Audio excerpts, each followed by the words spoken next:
Hello students, how are you all? Hope you're fine. So today we are going to begin with our next topic, the poem Unit 3.4 Leisure. Kindly remove your textbook, page number 74. Now this poem Leisure, it is written by William Henry Davis. Now William Henry Davis, this poet, in the poem, he had laid emphasis on the idea that our life on the earth is full of worries and anxiety with no time for leisure. We don't have any time for relaxation. We don't have any time for being in a relaxed state to do whatever you want to. We have no time to stand by and appreciate the wonderful beauties of nature that are all around us. Even the simple joys of nature, like the moving streams, the squirrels, the moving or swinging or swaying of the leaves, etc. And we that they don't even catch our attention in the everyday realm of the life. The poet urges us to take a break. He is requesting us, he is urging us to take a break from our monotonous existence, from our daily routine, and enjoy the beauties and the bounties of the nature. So let us see in detail. In this poem, the poet is asking you all, first of all, the questions that do you have a good holiday or did you enjoy your holidays? What did you do during the last school holidays? What do you like to do if you have free time? Why do you like to do so or such activity during your free time? So here he is asking you all a question which will create a monologue in your mind that will make you to think, that will make you to ponder that exactly what do you do in your time when you are in a relaxed mood. And if you do so, why do you do so? So these answers you have to give yourself. You have to answer these questions to yourself, not to others. Now this is a poem, Leisure by William Henry Davis. So let us see what message he is trying to convey us.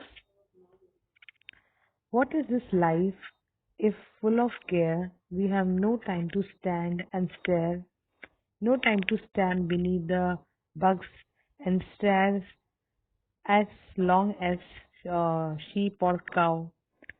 So uh, in these lines, the first four lines, the poet feels very sad that we don't have a time for anything in our life. Our life is full of tension and worries and anxieties. We are very curious about your future. We are very anxious. The beautiful nature is before us, but we do not have any time to stop and admire it. The trees offer shade, and we are not able to enjoy the luxury to stand below it because we don't have time to do so.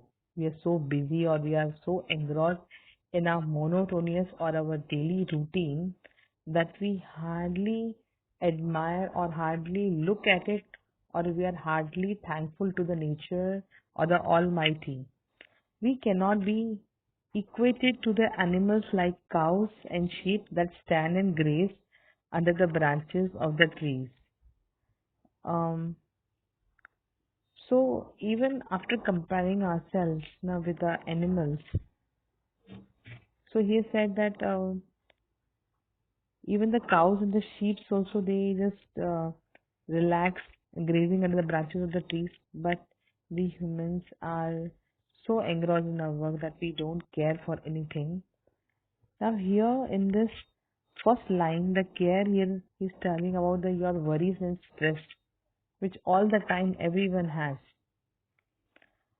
And The figure of speech here is using his, that is the interrogator. We have no time to stand and stare. And we have also alliteration. Here the S and S is repeated. So even it is alliteration.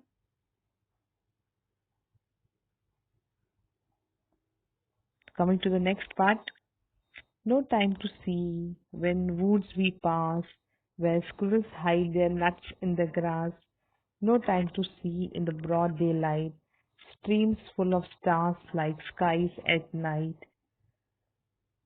So here again, the poet is trying to tell that the trees in the woods, which are spreading the branches, and the little squirrels that hide their its nuts in the grass, do not catch our attention. And according to the poet, there are small things which can give us the moment of relaxation and also can give us immense pleasure. But it is up to us that how we react, or how we behave, or how our actions are. So here the poet is trying to tell that really in our daily routine or monotonous work, we are so engrossed that we don't have time for anything, not even for relaxation. And here again, the figure of speech, it is interrogation. He's asking you all the question that whether it is possible or not. And then streams full of stars like skies at night. So here he has used simile. Simile, how he has used simile, because he's comparing the nature uh, to the beautiful. Now see here, streams of stars like skies at night. So it is comparing. He's comparing. Okay, the streams are like full of stars, like skies at night. So two things he's comparing. So it is simile because the word like is being present here.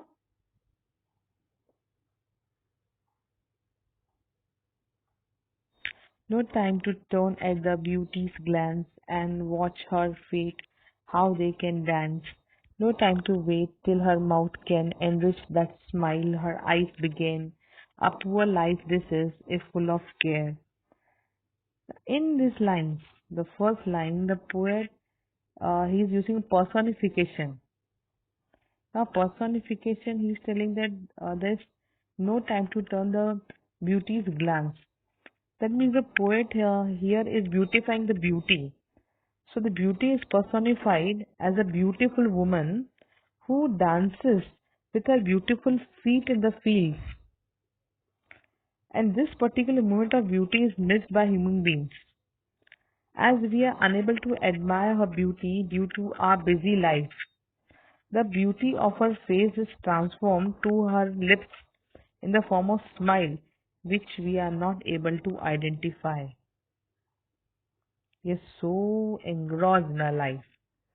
And in the last line, he stresses on the poor life we are leading, and he only wishes that we change our lifestyle to spend more time to admire things around us.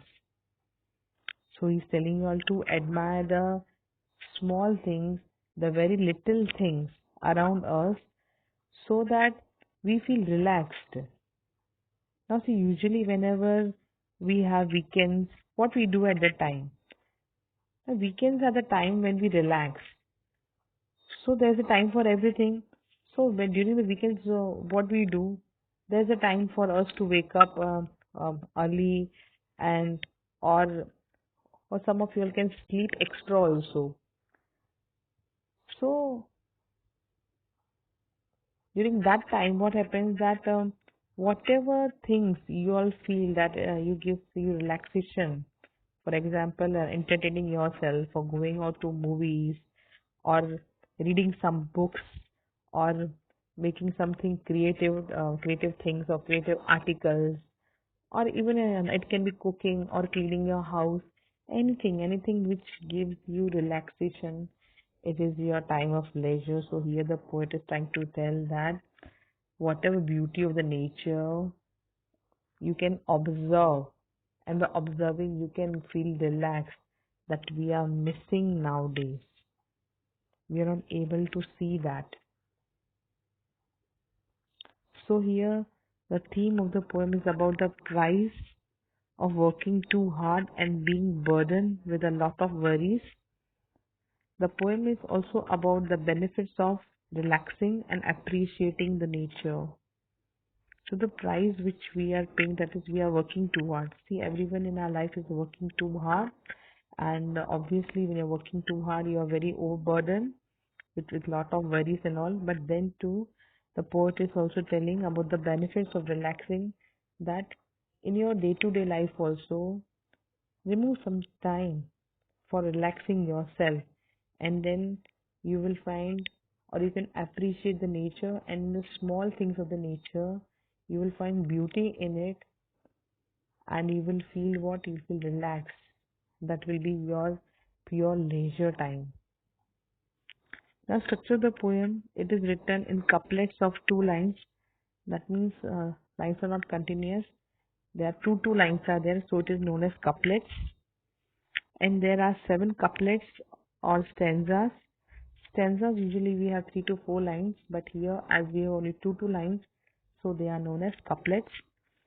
It has a rhyme scheme, that is the last word in each line of the each stanza rhymes for example, care, stare, glance, dance.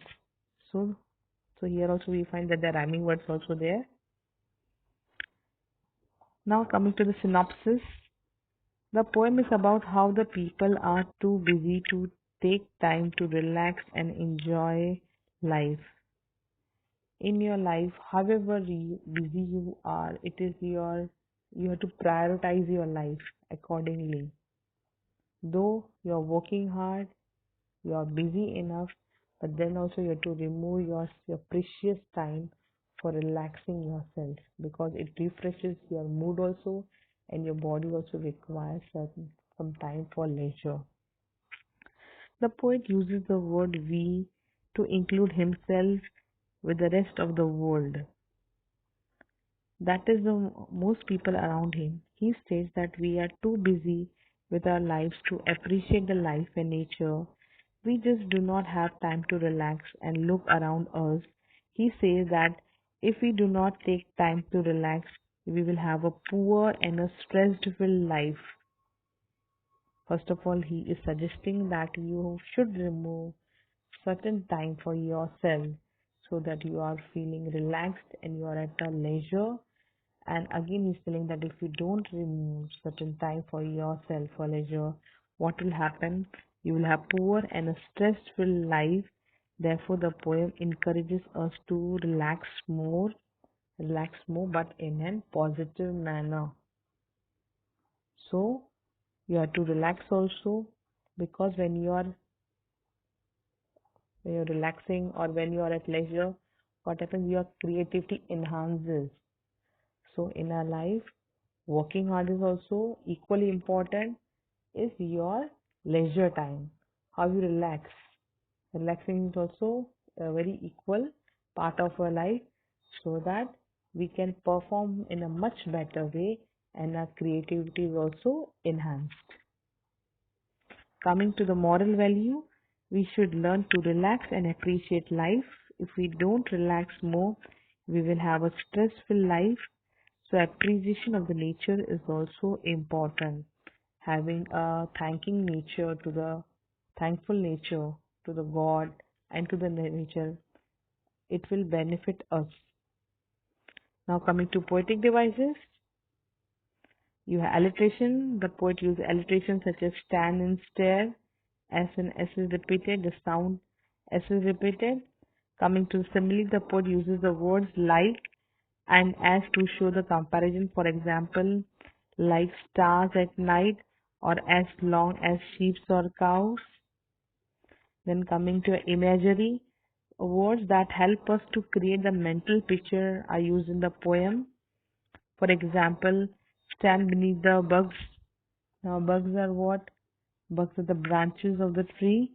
So here it is creating certain imagination in your mind, where squirrels hide their nuts in the grass and streams and hills. And coming to next poetic device, that is figures of speech. The poet gives human characters to the beauty. Turn at the beauty's glance and watch the feet how they dance. So here, as if the beauty is given the human characteristic having the feet from which it can dance. So these are the various poetic devices. And the last one but not the least, metaphor. The poet also shows the comparison that without the use of like and as, streams full of stars. So here he was comparing, but here without the word like or as, so it is a metaphor. So I hope you all have understood the poem very well. And if you like my educational video, kindly like it and subscribe it. Thank you once again. God bless you all.